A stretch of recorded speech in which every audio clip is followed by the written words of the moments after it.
Hey everyone, it's Mudave again. Welcome back to the channel if you've been here before. If not, welcome to the channel. I'm kind of just using this space to kind of do little art vlogs. I just talk about my art, maybe in future processes. Definitely want to share some animation stuff, story stuff, world building stuff, project stuff, anything that any ideas that I have, I want to be just talking about them on this channel as a way to just kind of document my thoughts and share with other people.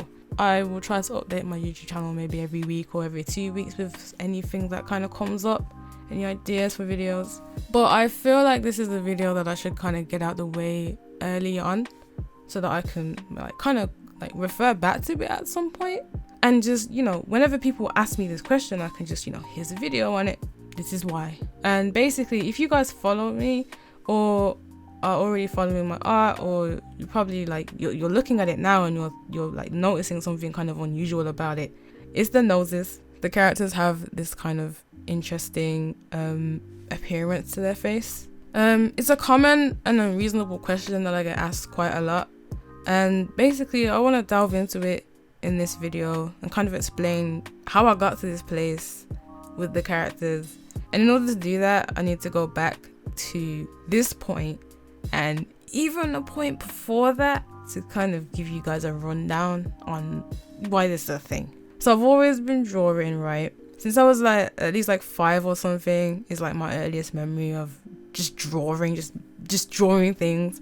Sadly, I don't have a lot or even any of the drawings that I used to do from those years. But my brother had managed to get the early Sonic games. He had a Mega Drive or something like that when he was younger, and some other consoles maybe. But he basically got the early Sonic games, so Sonic 1, Sonic 2, Sonic 3, Sonic and Knuckles, as well as some of the Mario and Pokemon games like Pokemon Stadium 2, and Mario 1, I think Mario 3, Mario Party and things like that. He got a lot of those games on the computer, and as well as other Sega and Nintendo games, and I used to play those a lot. And I also used to love watching Sonic the Hedgehog, Sonic Underground and Sonic X on TV when I was able to, and as well as other cartoons as well. But Sonic always kind of stuck with me, and in year 1, this is when I was 6, when I was around 6 or turning 6, I started, I vividly remember at this time, I started daydreaming,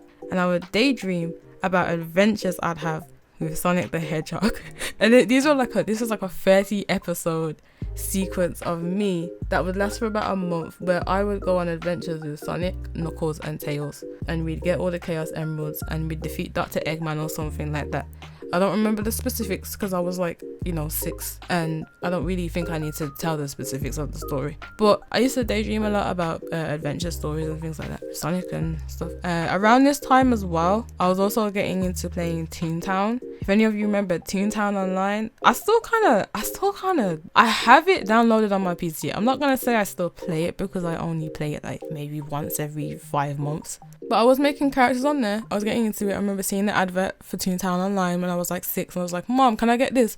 Please, can I get it? And then my brother eventually figured out how to download it, and then so there's that. So how the hell does this correlate? Well, I eventually started because of the daydreams, I started to kind of merge these 2 worlds together in my head, and I had my own character in those worlds which would blend in with each world, and started making little comics based off adventures where we defeat the Toontown cogs and gather all the Chaos Emeralds, as well as other comics in general. I always had this natural affinity to action and adventure stories. So like I said, I don't have any of the comics that I used to do on me because they probably got thrown away. I was little. It would be pretty cool to show you guys where I started with character creation, I guess, but unfortunate. At this time as well, I was also starting to use the internet more with my brother's supervision, and we'd watch those Mario vs Sonic videos, and anybody knows those fan animations, and played a few Sonic fan games. One that I particularly remember and enjoyed was Neo Sonic Generations, Revelations, something like that. People would create their own Sonic characters to go into those worlds, and that was sick. I'm skipping a ton of things here, but this isn't a biography, so before I ramble on about every single character that I ended up making and every other thing I did when I was little, let's just move forward to when I was about 8. Kung Fu Panda came out. I love that movie so much, like I got obsessed with it. But you see the pattern here is that a lot of these characters, Sonic, Teen Titans, Kung Fu Panda, they were anthropomorphic, and they had a big influence on the characters that I was making and drawing at the time. So I would make a lot of anthropomorphic characters, I'd make a lot of like dog characters, cat characters, blah blah. So moving on to like I guess the next stage of where this is supposed to be going.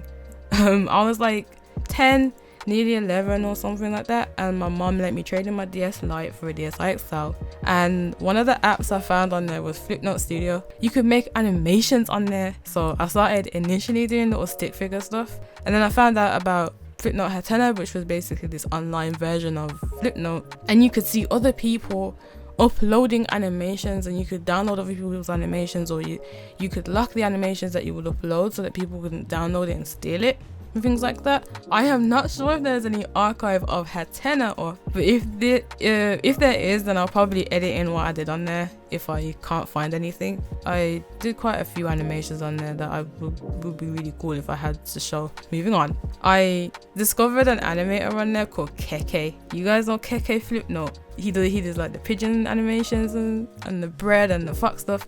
Yeah, so I discovered him, right? And he was like rank 47 or something in Europe, and I really loved his little fox and the bird character Keke and Akumaru, and I wanted a character like them, so I made one of my own. It was like a bird, like a mix of a bird and a fox or something like that, called Desia, and I did a few little adventure stories and no animations with him, and Keke saw them and he liked them and he followed me, and that was pretty sick. So I kept doing them because it was like, oh my gosh, he actually saw them, and that's pretty motivational, I guess. I was like 10 or 11, and his design, Desja's design would change a lot. I was kind of just copying Keke at the time, and I used to even pretend I was French because I wanted to kind of fit in with Keke. So if you see this, I'm so sorry. So I kept doing these, and I do like several little adventure animations with him. Keke even did a few fan arts, which was pretty cool. Like he like included Deja in his animations. Maybe 2 or 3 of his animations, I guess. When he did like a thank you animation, and he would draw other people's characters, and he drew Deja in one of them. So that was really cool. Around this time, also a lot of Flipnote artists had DeviantArt accounts. I made one of myself, but obviously eventually it got permabanned because I was underage. I made one again when I was 13, and I posted some of the animations I did on there. But before this is when I started doing digital art for the first time. I'll just kind of transition through some of the art and explain along the way, I guess, what I kind of started off doing. So this is one of the first drawings I did of a character. I didn't really know what I was going for with this. I don't remember what particularly inspired me to make the character look this way, but her name was Charlene. I don't have this character anymore, but a lot of the characters I was drawing, were characters that I'd had before from like the Teen Titans Sonic kind of era. So here was a drawing I had eventually did of, well, actually my first digital drawing was this drawing of Deja in a kickflip. I just realized that because my gallery is not sorted by date, which is kind of annoying. This was the first drawing I did, and when I was just like getting into like digital art, I was doing like using tutorials. I think I remember the specific tutorial for this Simba that I found on DeviantArt in order to practice how to do like gradient art and how to use gradients and how to shade and stuff. And obviously it's terrible, but honestly a lot of the DeviantArt tutorials, while they might not have been very progressive for my art, they helped me learn Photoshop. Because of that tutorial, I learned like pretty much all the shortcuts and knew how to work pretty quickly in Photoshop and things like that. Oh yeah, I actually do have a progression sheet of Deja. This was his first design, right? And then it gradually kept on changing because I kept on taking inspiration from Keke, almost mimicking his his Flipnote style. But yeah, that was Deja. And then yes, that's his. Oh my god, when did I make this? When I was like what, 2? So I did try to find like an archive of my stuff. Apparently there's this website called lmao.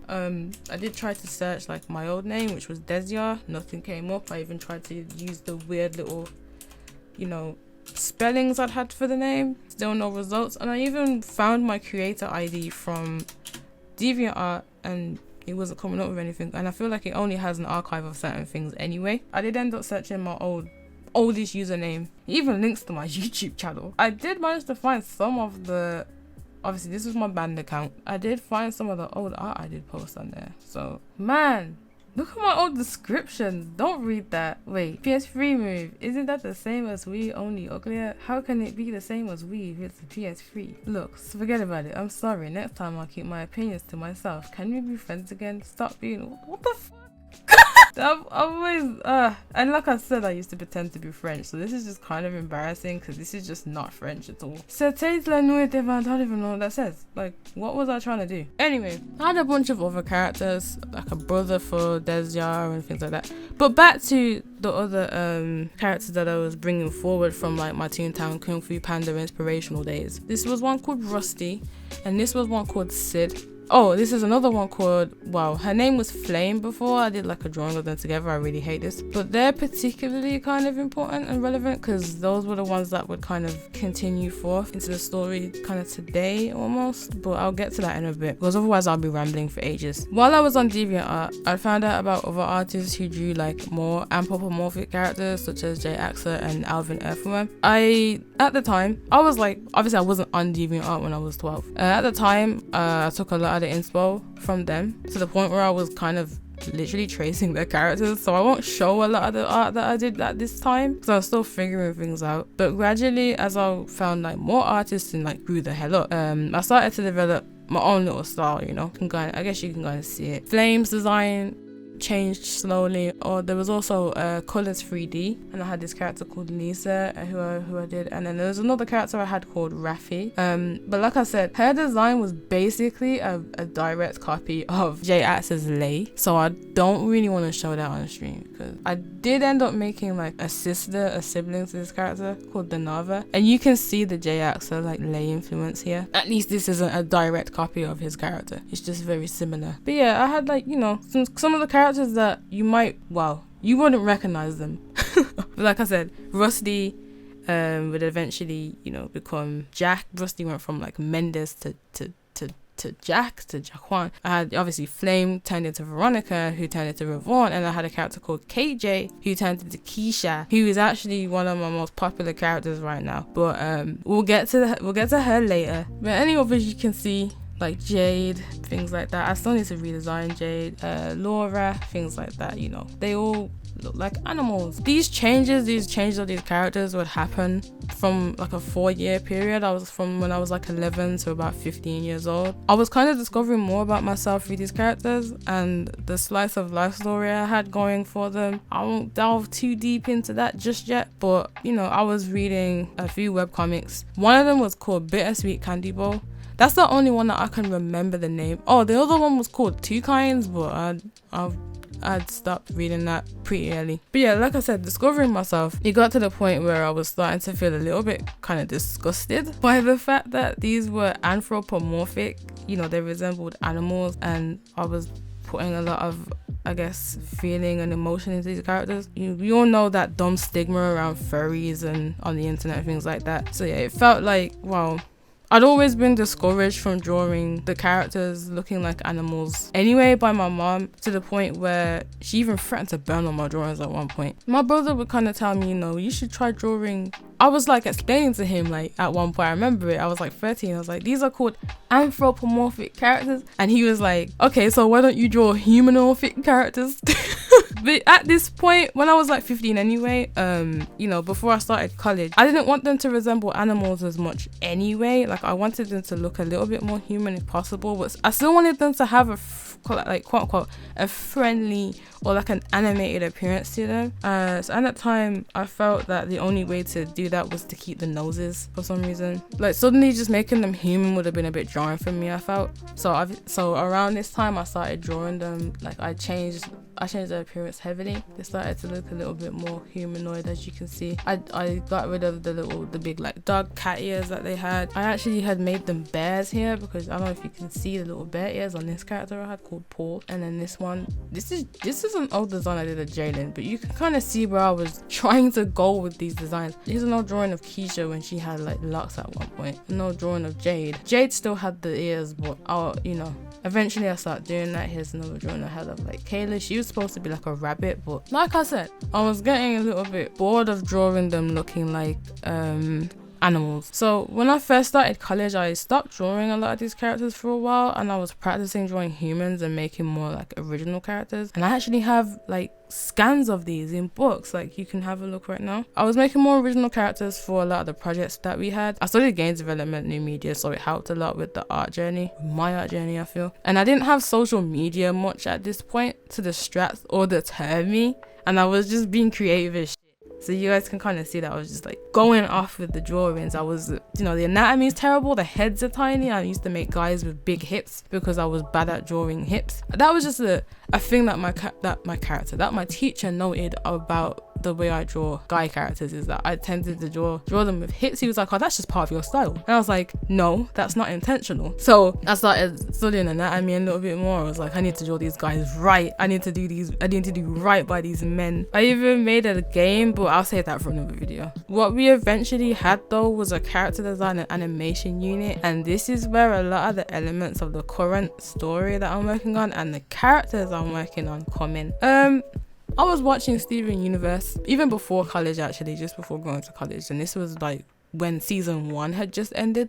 The story and what it was getting at, you know, the themes, helped me get through a lot of the identity worries that I was struggling with at the time. So when we had this character design animation project, I wanted a character similar to an SU character. So I first created Mercedes, but she's not based on any Steven Universe character in particular. I just wanted like a buff woman character. I don't know. I saw a picture of this woman with these 2 buns, and I just wanted a character with 2 buns like her. But the one character that ended up being like the main kind of takeaway from that was Rochelle, who design wise and personality wise is actually based on Sardonyx, who's my favorite fusion. I love Garnet too, but Sardonyx is just, you know, a little bit up there. And both of them have teeth gaps, and they both have like a loud magical energy and aura about them. So that's why these 2 characters, Mercedes and Rochelle, they were originally the main characters of this new story I was coming up with